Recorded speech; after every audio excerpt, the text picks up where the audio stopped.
जल, जंगल, जमीन, आदिवासी अस्मिता का नारा और कोमाराम भीम का योगदान। जल, जंगल, जमीन सिर्फ 3 शब्द नहीं है, बल्कि भारत के आदिवासियों की पहचान, जीवन शैली और संघर्ष का प्रतीक है। लेकिन बहुत कम लोग जानते हैं कि इसकी शुरुआत 20वीं सदी की शुरुआत में गोंड आदिवासी नायक कोमाराम भीम ने की थी। भीम तेलंगाना के आदिलाबाद, अब कोमाराम भीम आसिफाबाद जिले से थे। यह नारा उन्होंने अंग्रेजों और निजाम के अत्याचारों के खिलाफ आदिवासियों के जल, जंगल और जमीन पर अधिकार की मांग को लेकर दिया था। उनके लिए ये तीनों चीजें सिर्फ संसाधन नहीं, बल्कि जीवन और संस्कृति का हिस्सा थी। भीम का जन्म 1900 के आसपास हुआ।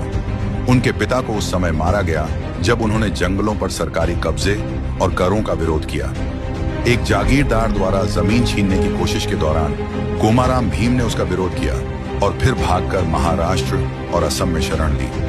वहां उन्होंने शिक्षा हासिल की और आजादी की लड़ाई से प्रेरणा लेकर गोंडों को संगठित किया।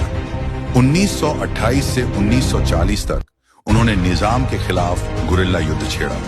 14 अक्टूबर 1940 को वे जोड़ेघाट में मारे गए। उनके संघर्ष का जिक्र जर्मन मानव विज्ञानी क्रिस्टोफ वॉन हैमेंडॉर्फ ने भी किया है, जिन्होंने भीम को समझदार और जागरूक नेता बताया। आज भी जल, जंगल, जमीन का नारा देश भर में आदिवासी अधिकारों और जन आंदोलनों की आवाज बना हुआ है।